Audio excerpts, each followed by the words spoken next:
Hello everyone, আসসালামু আলাইকুম। লট স্কুলের পক্ষ থেকে আপনাদের সবাইকে জানাচ্ছি স্বাগতম। I am Joya Akter, advocate from Dhaka জজ court, owner of the law school. Law স্কুলের আজকের সেশনে আমরা কিছু ইম্পর্টেন্ট সেকশন নিয়ে আলোচনা করবো, the code of criminal procedure 1898-এর।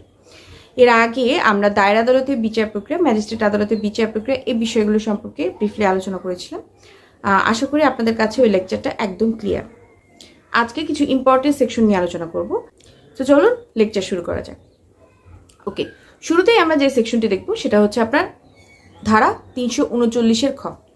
এখানে আসামির অনুপস্থিতিতে বিচারের কথা বলা হচ্ছে, অর্থাৎ the code of criminal procedure 1898-এর ধারা 339-এর খতে বলা হচ্ছে, যদি আসামি পলাতক থাকে বা আত্মগোপন করে থাকে তখন সেই ক্ষেত্রে আদালত কি করবেন, অর্থাৎ যেই আদালত তার বিরুদ্ধে সমন জারি করেছেন সেই আদালত নির্দিষ্ট দিনে অর্থাৎ 30 দিনের মধ্যে তাকে হাজির হবার জন্য আদেশ প্রদান করবেন এবং সেটা লিখিত আকারে। এই যে লিখিত আকারে হাজির হবার জন্য নির্দেশ প্রদান করলে এটাই হচ্ছে লিখিত হুলিয়া, অর্থাৎ লিখিত হুলিয়া জারি করবেন একটা তার বিরুদ্ধে। যদি সেই নির্দেশও সে অমান্য করে থাকে তখন সেই ক্ষেত্রে 2টি জাতীয় বাংলা পত্রিকায় তাকে হাজির হবার জন্যে বিজ্ঞপ্তি প্রচার করা হবে। যদি তারপরও সে এই নির্দেশ অমান্য করে থাকেন তখন সেই ক্ষেত্রে তার অনুপস্থিতিতেই বিচার প্রক্রিয়া শুরু হবে। তবে যেই আসামি আদালতে হাজির হয়ে জামিন গ্রহণ করেছেন অর্থাৎ জামিন নিয়েছেন সেই ক্ষেত্রে তার বিরুদ্ধে কিন্তু লিখিত হুলিয়া জারি করা হবে না। তাহলে মোরওভার 339-এর খতে লিখিত হুলিয়া জারির বিষয়টি বলা হচ্ছে। এর আগে কিন্তু আমি একটা সেকশনে হুলিয়া বা ক্রোক সম্পর্কে আলোচনা করেছিলাম, সেটা ছিল ডিফারেন্ট বিষয়। সেটার সাথে আবার এই লিখিত হুলিয়াটার জারির যে বিষয়টি আমি আজকে বলছি সেটা আবার কানেক্টেড করে ফেলবেন না, তাহলে কিন্তু নিজেদেরই প্রবলেম।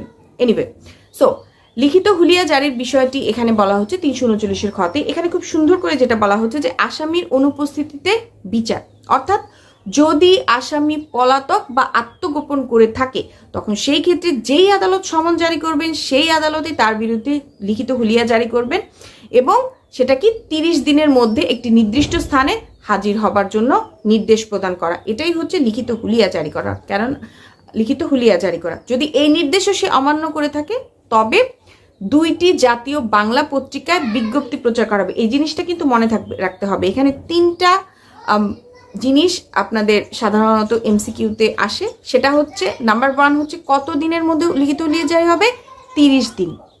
এরপর কি কয়টা জাতীয় বাংলা পত্রিকা, 2টা জাতীয় বাংলা পত্রিকা, ঠিক আছে, 2টি জাতীয় বাংলা পত্রিকা, 30 দিনের মধ্যে লিখিত হুলিয়া জারি করা হবে এই বিষয়টি। এবং যদি সে এরপরও যদি সে নির্দেশটি অমান্য করে থাকে তখন সেক্ষেত্রে তার অনুপস্থিতিতেই বিচার প্রক্রিয়া শুরু হবে। তবে যে আসামি অর্থাৎ যে ব্যক্তি আদালতে এসে জামিন নিয়েছে তার ক্ষেত্রে কিন্তু লিখিত হুলিয়া জারি হবে না। আশা করি 339-এর খ ধারা আপনাদের কাছে ক্লিয়ার। এবার আমরা যে বিষয়টি আলোচনা করব সেটা হচ্ছে ধারা 339-এর গ। এই সেকশনে ইম্পর্টেন্ট কিছু কথা বলা হচ্ছে, কিছু ইম্পর্টেন্ট পয়েন্ট কথা এখানে বলা হচ্ছে।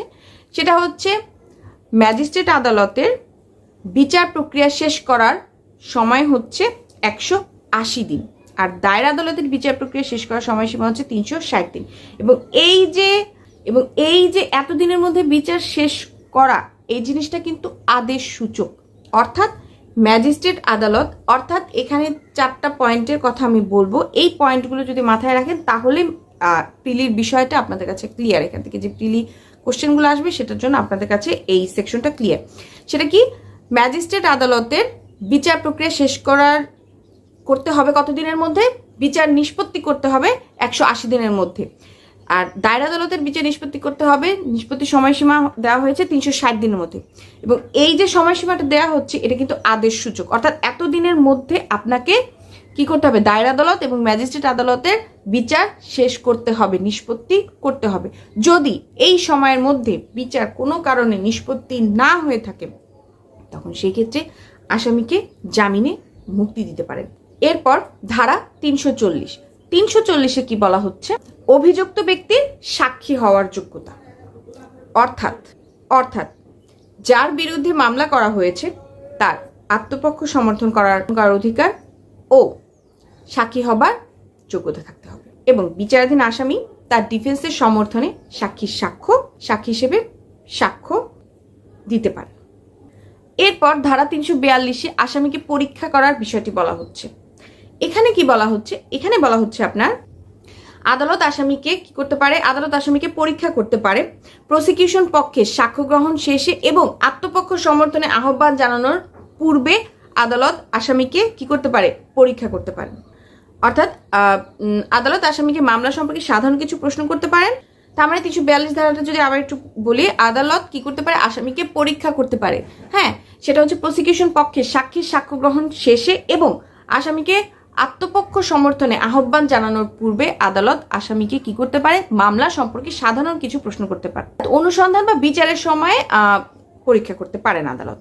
এটাই বলা হচ্ছে 342 ধারায়। 344 ধারায় রিমান্ডের বিষয়টি বলা হচ্ছে। ম্যাজিস্ট্রেট মামলার যে কার্যক্রম, সেই কার্যক্রম মুলতবি রেখে কি করতে পারে? রিমান্ডের আদেশ দিতে পারে। এর কোনো নির্ধারিত কোনো টাইম নেই যে কত দিনের রিমান্ডের বলা হচ্ছে, তবে একসাথে 15 দিনের বেশি রিমান্ডে আদেশ দেয়া যাবে না। অর্থাৎ একসাথে 15 দিনের রিমান্ডের আদেশ দিতে পারেন। আর রিমান্ড দেওয়ার মূল উদ্দেশ্য হচ্ছে আপনার আসামির বিরুদ্ধে যে আনিত অভিযোগ, অর্থাৎ এটা কি আসলে সত্য কিনা সেই সত্যটা প্রমাণ করাটাই হচ্ছে আর কি রিমান্ডে নেওয়ার মূল উদ্দেশ্য। মানে যে বিষয়টি আমি বোঝাতে চাচ্ছি সেটা হচ্ছে আপনার আসামি যে অপরাধ করেছে সেটা সাক্ষ্য সংগ্রহ করার জন্য রিমান্ড দেওয়া, অথবা অপরাধ যদি সে না করে থাকে সেটা প্রমাণ করার জন্য আর কি, সত্যতা বের করার জন্য আর কি রিমান্ডটা দেওয়া হয়। আর হচ্ছে রিমান্ডের মাধ্যমে অনেক সময় আরও কিছু তথ্য বের হয়ে আসে, সেই জিনিসটার জন্যই রিমান্ড দেওয়া হয় এখানে। তার মানে 344 মোরওভার যে বিষয়টি আমি বোঝানোর চেষ্টা করছি সেটা হচ্ছে আপনার এখানে বলা হচ্ছে আদালত মামলার কার্যক্রম মুলতবি রেখে যদি প্রয়োজন মনে হয় তখন সেই ক্ষেত্রে রিমান্ডের আদেশ দিতে পারে। এর কোনো নির্ধারিত মেয়াদ নেই, তবে একসাথে 15 দিনের বেশি রিমান্ড দেয়া যাবে না।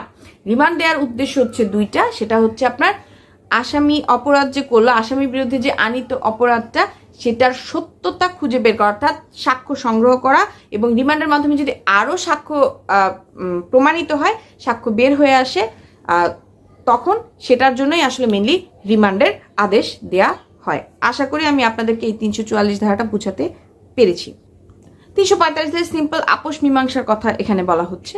মীমাংসা হয়ে গেলে অর্থাৎ দুই পক্ষের মধ্যে যখন মীমাংসা হয়ে যাবে তখন সেক্ষেত্রে আসামি খালাস প্রদান করবে। যেমন প্যানাল কোডের ধারা 323 এবং 324 হচ্ছে আপনার কি মীমাংসাযোগ্য।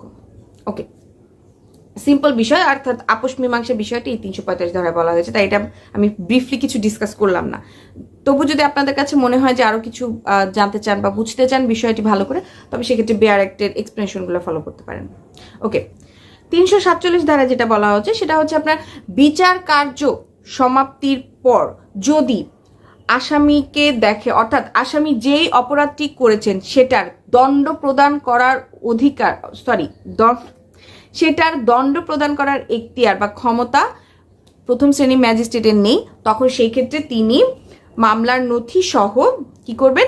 মামলার নথি সহ আসামিকে চিফ জুডিশিয়াল ম্যাজিস্ট্রেট বা দায়রা আদালতে প্রেরণ করবেন। অনুরূপভাবে 349 ধারায় আবার যেটা বলা হচ্ছে সেটা বলা হচ্ছে যদি দ্বিতীয় বা তৃতীয় শ্রেণীর ম্যাজিস্ট্রেট দেখেন যে আসামিকে দণ্ড দেওয়ার এখতিয়ার তার নেই, তখন সেই ক্ষেত্রে তিনি মামলার নথিপত্র সহ আসামিকে চিফ জুডিশিয়াল ম্যাজিস্ট্রেট বা ক্ষমতাপ্রাপ্ত প্রথম শ্রেণীর ম্যাজিস্ট্রেটের কাছে প্রেরণ করবেন। সো এই ছিল আমার আজকের আলোচনায়। আমি কিছু ইম্পর্টেন্ট সেকশনগুলো আলোচনা করলাম আপনাদের সামনে। এই যে সেকশনগুলো আমি আলোচনা করলাম প্রত্যেকটা সেকশনই কিন্তু খুব ইম্পর্টেন্ট আমাদের জুডিশিয়ারি এবং বার কাউন্সিলের প্রিলির জন্যে, ইভেন রিটেনেও অনেক সময় এখান থেকে ছোট ছোট কিছু শর্ট ফ্যাক্টস তুলে দেওয়া হয়। ঠিক আছে, সো এই জিনিসগুলো এই সেকশনগুলো কিন্তু প্রত্যেকটা সেকশনই কিন্তু ইম্পর্টেন্ট, একটি সেকশনে কিন্তু বাদ দেওয়ার মতো না। আশা করি আমি আপনাদের কাছে সেকশনগুলো বোঝাতে পেরেছি, এবং যেই জায়গা থেকে আর কি এমসিকিউ আসে, যে ধরনের এমসিকিউ আসে আমি কিন্তু সেই জিনিসটাই আপনাদের সামনে বোঝানোর চেষ্টা করেছি। আশা করি আমার যতটুকু সম্ভব আমি বোঝানোর চেষ্টা করেছি। আশা করি আপনাদের কাছে বিষয়টি ক্লিয়ার।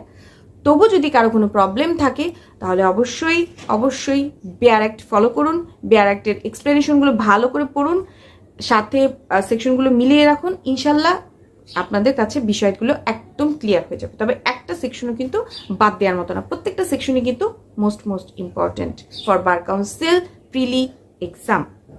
ওকে, সো নেক্সট সেশন আমরা নতুন কোনো বিষয় নিয়ে আলোচনা করব। সে পর্যন্ত আপনারা ভালো থাকুন, সুস্থ থাকুন, আর লট স্কুল ইউটিউব চ্যানেল এবং ল অফ টিচ ফেসবুক পেজের সাথেই থাকুন। আসসালামু আলাইকুম।